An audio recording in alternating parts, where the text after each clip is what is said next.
जाऊंगा खाली हाथ मगर ये दर्द साथ ही जाएगा।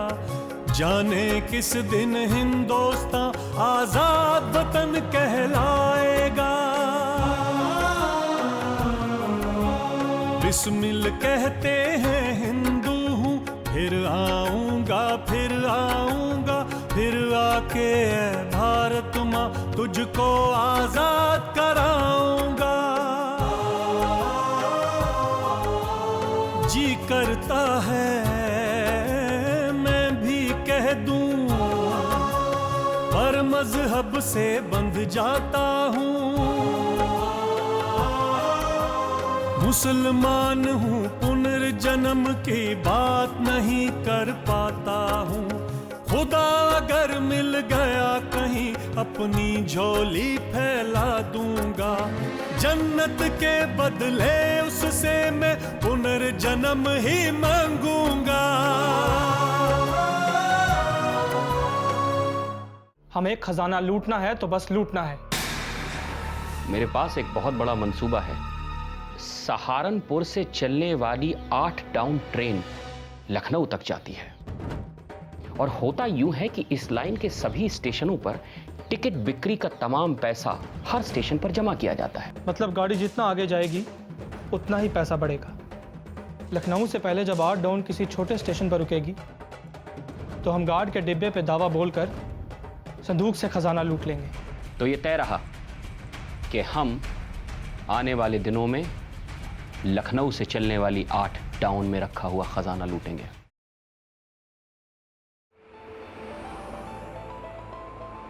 रुको रुको रुको रुको रुको रुको। अरे बाबा अब क्या हुआ? यार भूख लगी है, केले खाएं? यार भूख तो मुझे भी बहुत लगी है ना? हाँ भैया 4 केले देना।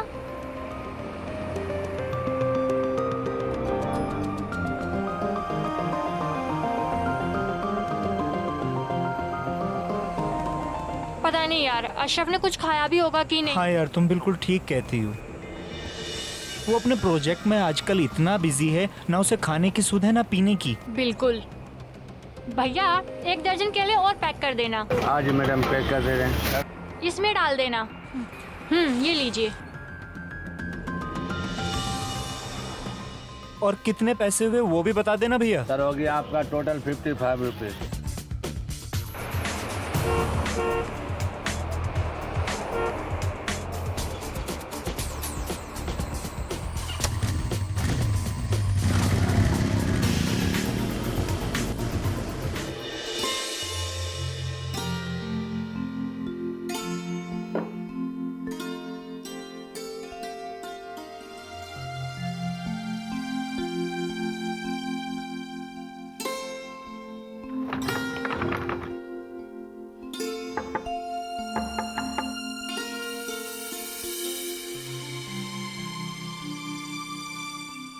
अरे शिव स्वाति आओ। और कैसे हो तुम दोनों? हम दोनों बढ़िया है यार। पढ़कर पक चुके होगे अब तक, और मैं जानती हूँ कि तुम लंच के लिए भी बाहर नहीं गए होगे, इसलिए तुम पे तरस खा के ना तुम्हारे लिए केले लाई हूँ। चलो खा लो और हमें दुआएं दो। दुआएं? यार ना मैं साधु हूँ ना संत, ना पीर ना फकीर, तो दुआएं कहाँ से दूँ? मुंह से दो यार, और कहाँ से दोगे? बैठो। Thank you. मिठाई का डब्बा?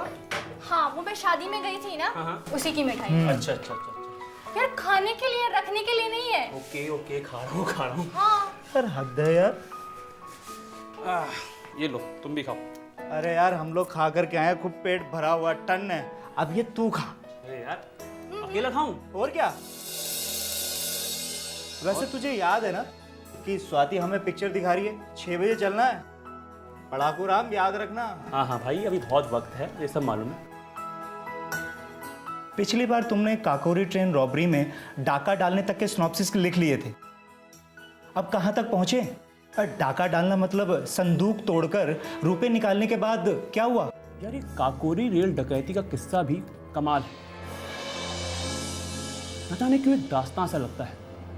भला ये बताओ 10 लोग एक अधकच्चे मंसूबे के साथ बगैर किसी रिहर्सल के 10 मिनट के अंदर एक चलती हुई गाड़ी में से सरकारी खजाना लूट लेते हैं। और जबकि इस गाड़ी में 14 ऐसे लोग सवार हैं जिनके पास रिवॉल्वर या बंदूक थी। और तो और इस गाड़ी में अंग्रेज फौज के 2 जवान बैठे के बैठे रह गए। अच्छा, दूसरी तरफ से गोलियां क्यों नहीं चलाई? ये बहुत इंपॉर्टेंट सवाल है, ऐसा क्यों हुआ? गाड़ी में सवार मुसाफिरों ने ये मान लिया था कि गाड़ी के बाहर तकरीबन 40 से 50 खूंखार डकैतों का गिरोह है। इसने गाड़ी पर धावा बोल दिया है। अगर उन्हें मालूम होता कि ये सिर्फ 10 नौजवान हैं और उनके पास सिर्फ 4 माउजर हैं, तो इस कहानी का खात्मा यकीनन कुछ और ही होता। भाई कमाल है, सिर्फ 10 लोगों ने इतना हंगामा काटा कि पूरी गाड़ी के मुसाफिर दुबके बैठे रह गए। वहां से निकलकर ये लोग किधर गए? मतलब कहाँ पहुंचे? लूटे हुए रुपयों के थैलों को चादर में बांधकर ये लोग पास की झाड़ियों में छुप गए। वहां से कुछ फासले पर एक बाग था, वहां कुछ देर के लिए रुके। यार, अंधेरा हो चुका था, इसलिए भी उनका डर कम था। और दूसरा, उनके बाग में पहुंचने के बाद गाड़ी भी चलने लगी थी, जिसकी आवाज वो लोग साफ सुन रहे थे। अब तो ये लोग बिल्कुल ही बेफिक्र हो चुके थे। इन लोगों ने बाजी जीत ली थी। हाँ, अगर वो इस जमाने में होते ना, तो मैं तो उन्हें परमवीर चक्र दिलवाने के लिए अनशन पर बैठ जाती और उन्हें बहादुरी के सारे मेडल दिलवा कर ही सांस लेती।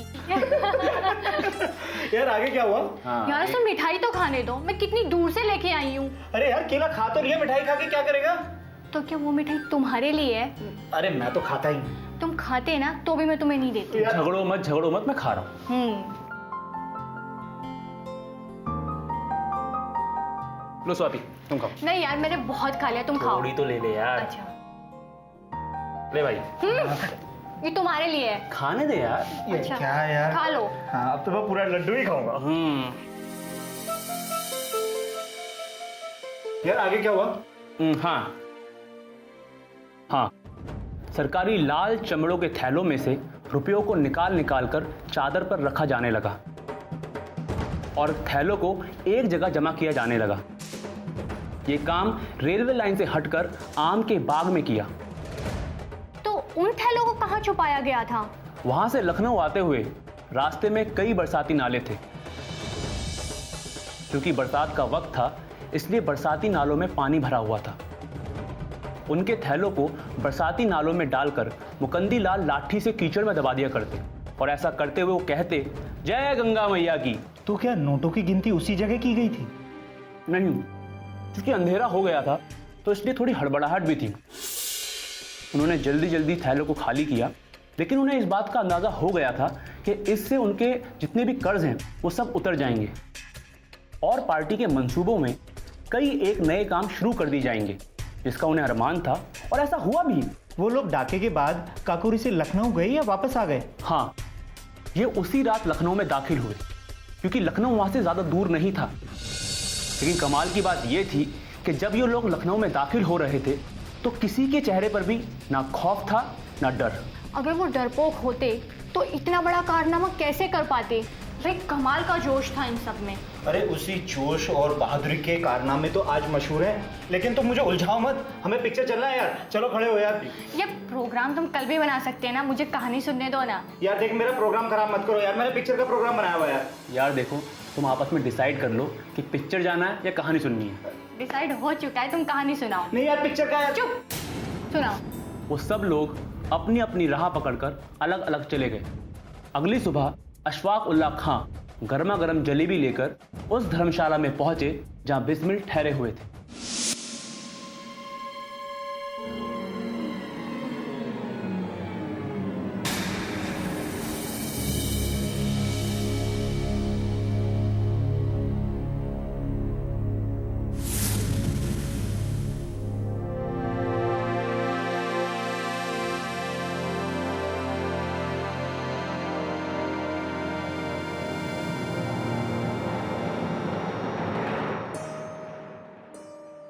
पाँव लगी महाराज, कैसे हैं आप?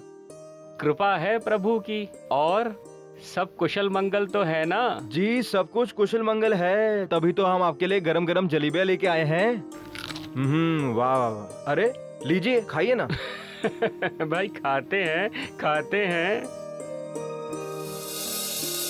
मैं नखास होकर आ रहा हूं, वहीं पे रास्ते में इंडियन टेलीग्राफ अखबार पढ़ा। मोटे मोटे अक्षरों में लिखा था, काकोरी रेल डकैती में 3 बेगुनाह मारे गए और मरने वालों में एक गोरा भी शामिल था। बिल्कुल झूठी खबर है, एकदम बकवास। मेरे हिसाब से गोली सिर्फ एक आदमी को लगी थी और वो भी हिंदुस्तानी था, और वो जख्मी हुआ था, मरा नहीं था। सब कुछ गलत छपा है। वाह वाह वाह वाह, जलेबियाँ गरम हो तो उसका मजा ही कुछ और होता है, और वो भी सुबह सवेरे। आहा, क्या बात है मोहन जी। बात तो आप बिल्कुल ठीक कह रहे हैं। अगर जलेबी गर्मा गर्म हो तो खाने का मजा ही कुछ और है। वैसे उस हिंदुस्तानी पे गोली किसने चलाई थी? मैंने सुना है कि एक आदमी घबराकर डिब्बे से बाहर निकला था, उसे हम में से ही किसी ने फायर किया था। मोहन जी महाराज, अभी यहाँ पर कुछ दिन रुकिएगा या प्रस्थान कीजिएगा? हाँ? जैसी प्रभु की इच्छा। खुफिया पुलिस बहुत सक्रिय हो गई है। तुम एक काम करो, तुम यहां से सीधे निकल जाओ, और सुनो, सीधे घर जाना। ठीक है मोहन जी, जैसा आपका आदेश। मुझे आशीर्वाद दीजिए। नमस्कार, मैं चलता हूँ। अच्छा मोहन जी, ठीक है। और देखो, अपना ध्यान रखना। जी।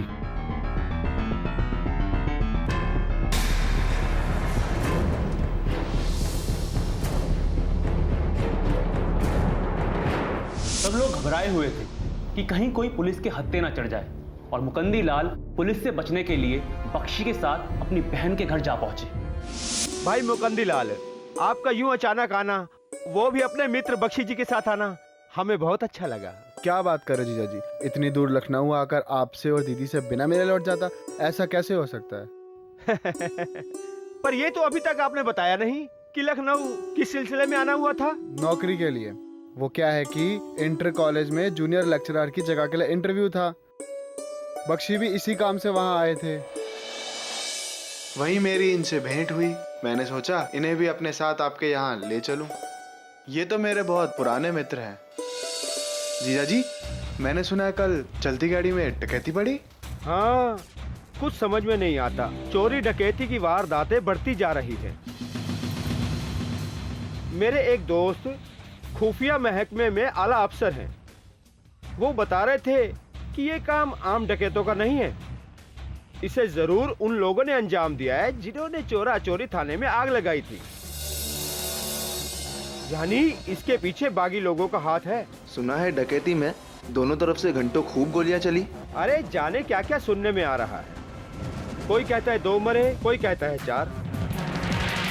हाँ, पर एक खबर पक्की है, हरदोई के रहने वाला अमजद अली नाम का एक आदमी दनादन गोलियों की आवाज सुनकर ऐसा घबराया कि बराबर के जनाने डिब्बे में बैठी अपनी बीवी को तसल्ली देने के लिए उतरा और मारा गया। बेचारा बेमतलब मारा गया। अरे हाँ जीजा जी, आप तो सरकारी अफसर है ना, और खुफिया पुलिस के अफसरों से भी आपकी अच्छी दोस्ती होगी, तो आपको कुछ खबर है आखिर ये पूरा मामला है क्या? आप लोग पढ़ने लिखने वाले आदमी हैं, आप लोगों को अंदाजा नहीं होगा कि कैसे कैसे खुराफाती लोग हैं इस दुनिया में।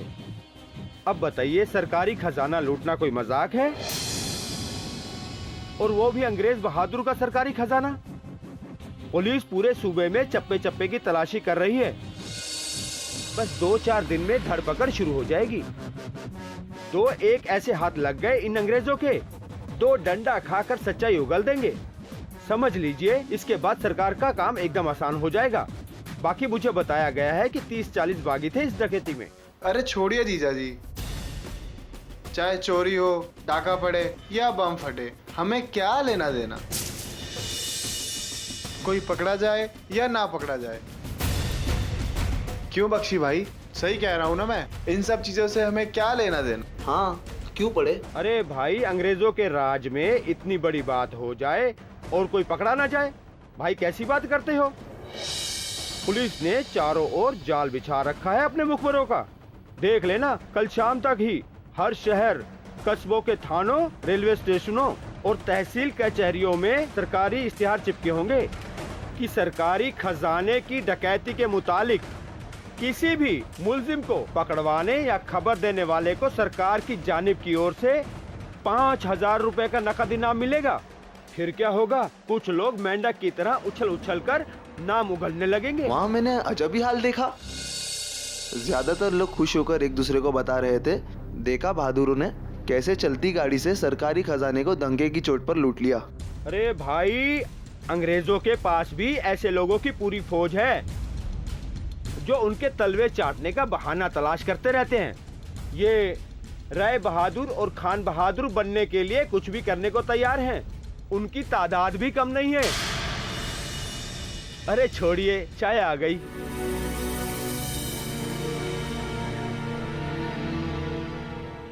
नहीं, रहने दो बस। लीजिए, चाय लीजिए।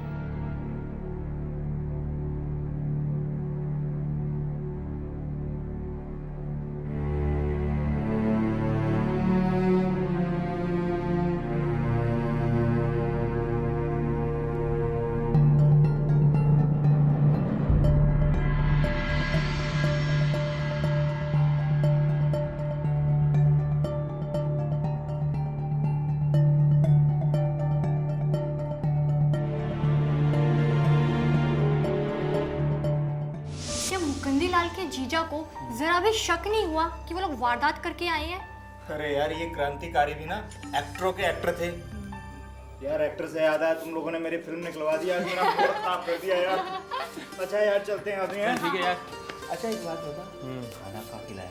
ढाबे पे। ओ ढाबे। चल फिर कल मिलते हैं। चल तो यूनिवर्सिटी मिलते हैं। बाय।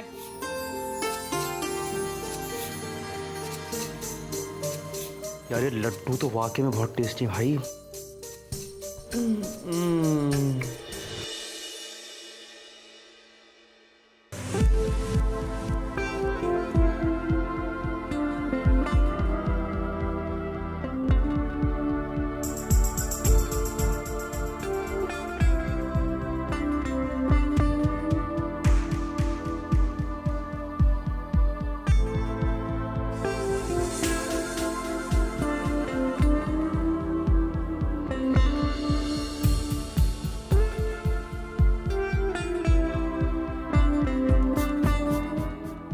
अबे पढ़ाकू महाराज, कहाँ है सुबह से भाई? तेरे को ढूंढ ढूंढ के परेशान हूँ मैं। यार कुछ नहीं यार, एक बुक लेने के लिए यहाँ पर आया था। मिल गई? हाँ यार मिल गई। अब चले? चलो चलो बैठते हैं। चलो। आज सुबह से तूने मेरा सारा दिन खराब कर दिया, तेरे को ढूंढ ढूंढ के यार। अपने काम के लिए आया था यार।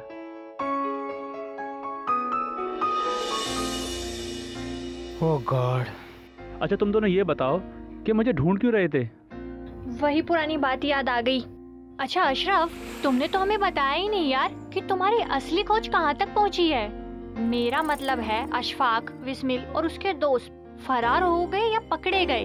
काकोरी रेल के बाद किस पर क्या बीती? यार जाहिर सी बात है, एक चलती हुई गाड़ी में से सरकारी खजाने को लूटना, और वो भी इतनी जांबाजी से, ये सरकार के मुंह पर जोरदार तमाचा था और सरकार इस तमाचे को खाने के बाद चुप बैठने वाली नहीं थी। 9 अगस्त 1925 की रात, यानी डकैती वाली रात के बाद जो सुबह आई, उस सुबह ने अंग्रेज सरकार की नींद उड़ा के रख दी। अंग्रेज सरकार को खबर थी कि ये सब लोग यूनाइटेड प्रोविंस यानी आज के उत्तर प्रदेश में छुपे हुए थे। सरकार को इस बात की खबर तो थी, यूनाइटेड प्रोविंस यानी आज के उत्तर प्रदेश के कई इलाकों में इस तरह के नौजवान काम कर रहे हैं। हर जिले में कुछ ऐसे नौजवान ज़रूर थे जिनके ऊपर पुलिस और मुखबिर निगाहें रखे हुए थे। सिर्फ नौजवानी क्यों यार, ये काम तो कोई भी कर सकता था। गाड़ियों के मुसाफिरों ने जो बयान दिया था उससे ये पता चल गया था कि डकैती नौजवानों ने डाली थी, इसलिए पुलिस और एडमिनिस्ट्रेशन नौजवानों को फोकस किए हुए थे। और इस तरह 26 सितंबर 1925 की रात सूबे के कई जिलों में एक साथ छापे मारे गए थे और इसके नतीजे में 42 नौजवानों को गिरफ्तार किया गया था। यार डाका तो सिर्फ 10 लोगों ने डाला था। भाई पुलिस ये मानकर चल रही थी कि उनकी तादाद 30 से 40 थी, और जो मुसाफिरों ने बयान दिया था उनका भी यही कहना था कि उनकी तादाद 30 से 40 थी।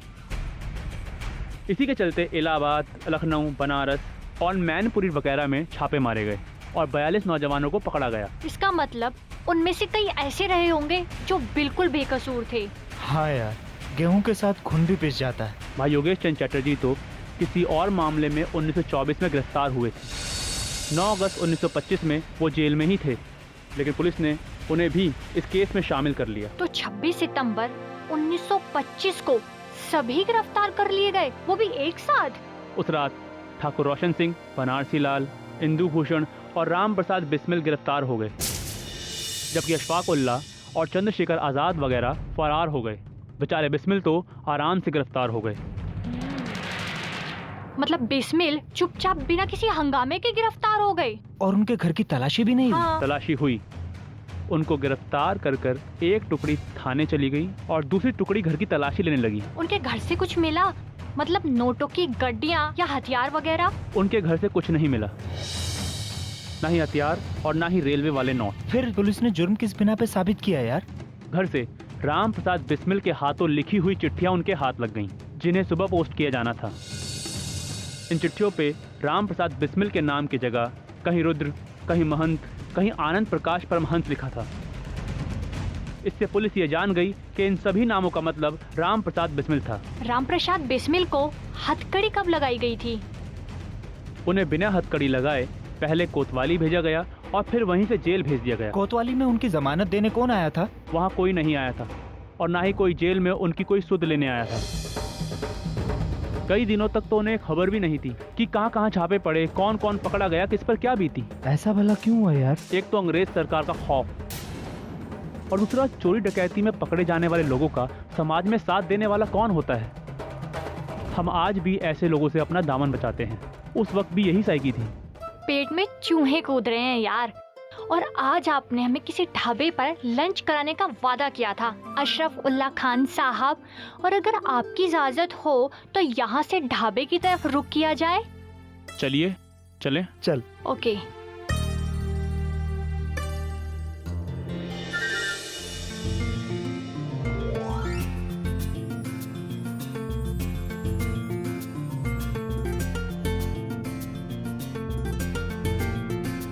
क्या क्या खाना है? भाई जो तू खिलाएगा वो खिला दे। स्वाति क्या लोगी? तुम्हारा कुछ भी फेवरेट? भैया दराना।